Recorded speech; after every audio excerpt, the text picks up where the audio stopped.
Hey there, Rebecca here, your Vibe Mentor, here to bring you another video on how to raise your vibration so you can live your best life.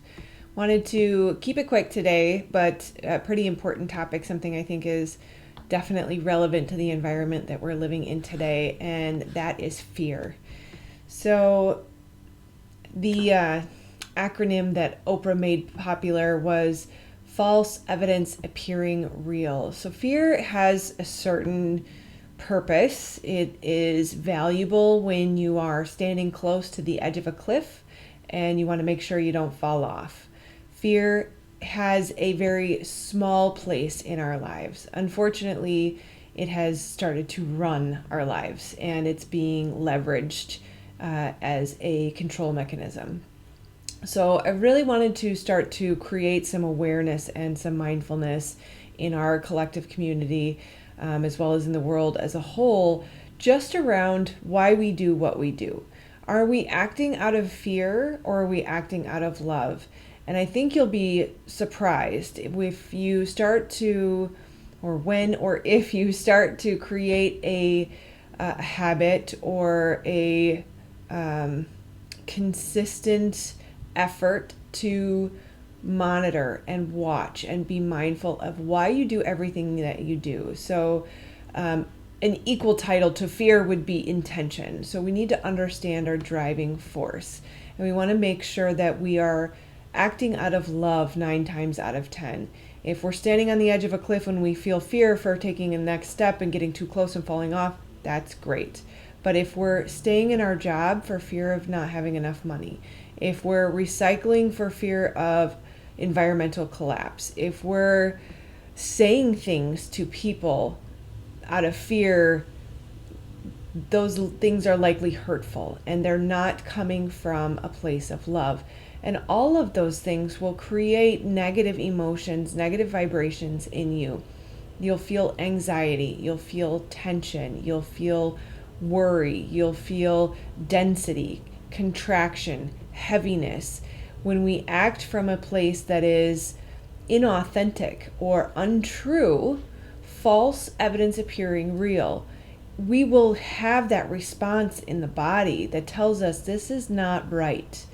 And we need to be more mindful of that because it's become such a habit to act out of fear 99% of our time, at least socially, out in the world today. I'm not saying that necessarily for myself, but there was a time, certainly I lived that. And that's the only reason why I can bring this here to you today is because I know what that creates. The dis-ease, the disease in the body, it's palpable when you become aware of it. And so we really need to start to understand that our minds are not designed to make us happy. They're designed to keep us safe. And the mind and the ego thinks that by lying to us or exaggerating a situation that is keeping us safe, and it creates fear, which causes us to shy away from things that are good for us or to do things that are not good for us.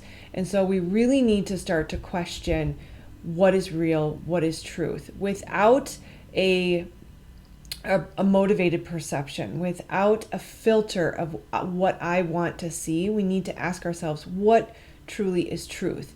And we need to step out of I hate the term paradigm, but it's so true.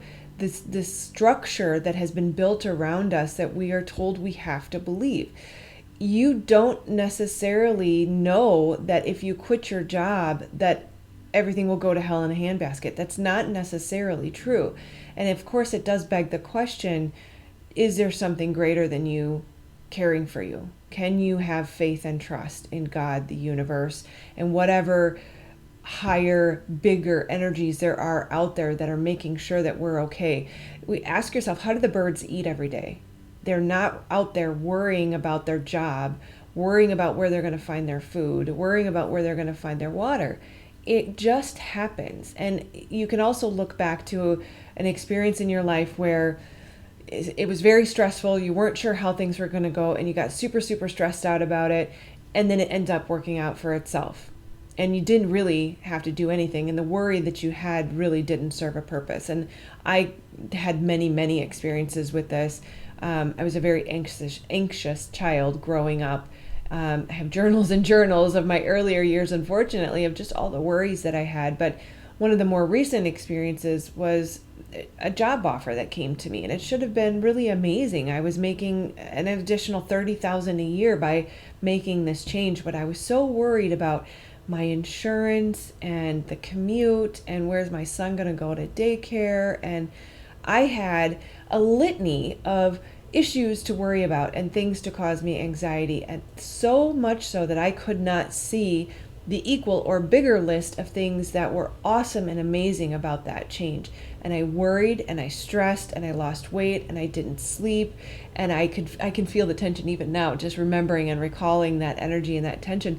The stress and the strain, you feel it in your body. Imagine if you live like this all the time, you're going to get a throat cancer. Like, your thyroids are going to fail. There's something in here that's going to go, I've had enough. I can't handle the stress and pressure. So that's kind of an extreme example, but we're living at this low level of stress and fear all the time, and it's not healthy. And we have to start to question those things that we think are true. And remember that if there is fear, there is false evidence involved. And so we need to start to shift our perspective, look for the silver linings, and question everything the mind tells us. Get out of the mind, because if you're in your mind all the time, you're going to be unhappy. I can guarantee it. Get out of the mind, focus on the heart, focus on your gut. Remember, the gut brain, the microbiome, is as big a brain as your head brain. And actually, the heart has an electromagnetic field greater than any other organism or structure in your body. So to get into the heart and ask the heart, how do I move out of love? How do I act out of love? And I think it's a Rumi quote that says, when you move, do not move out of fear. So recognize when that's your driving force and that's your intention. Just checking my notes. When we act out of love, we feel pleasure and lightness and connection and expansion. It feels, there's a sense of freedom. It's a release from that fear. And so when you can move from the fear into the love, the feelings in the body will be your indication of whether or not you're moving in the right direction.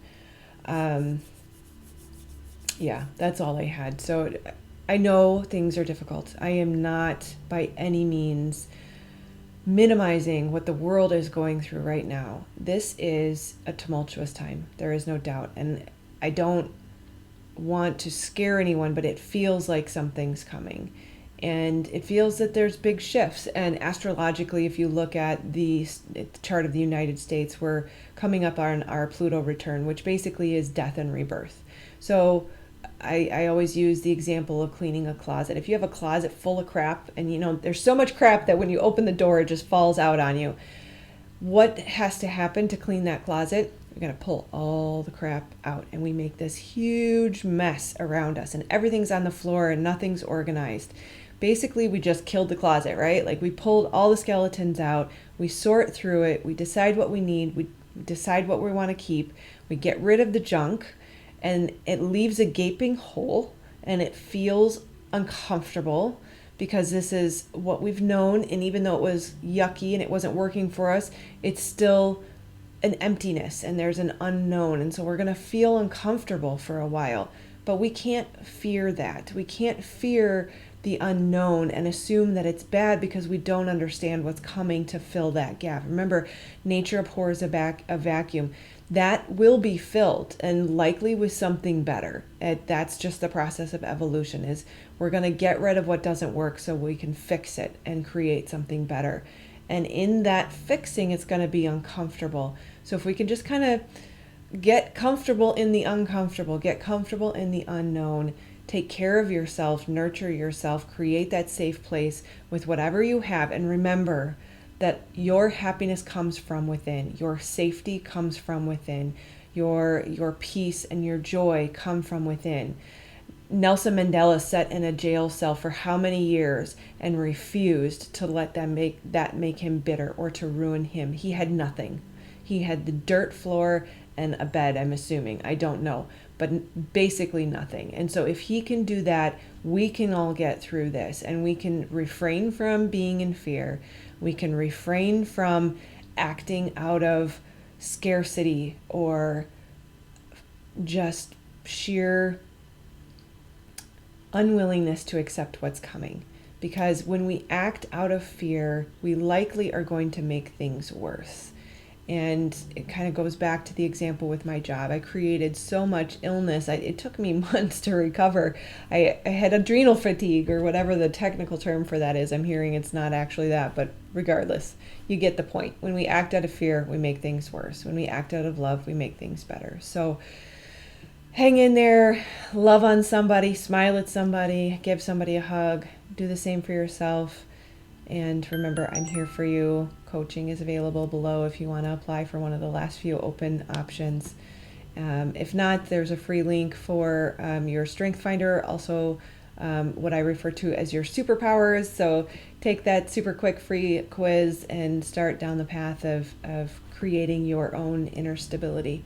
So I am sending so much love. I love you guys so much, and namaste.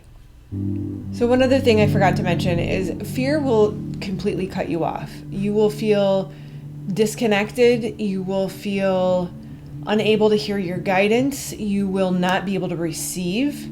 You will literally block anything that is trying to come to you. So if you're contemplating quitting your job, you're choosing consciously to trust and have faith that you will be provided for, but yet you still allow yourself to entertain these thoughts of fear and worry all day long, all day and night, you are going to create what you are afraid of.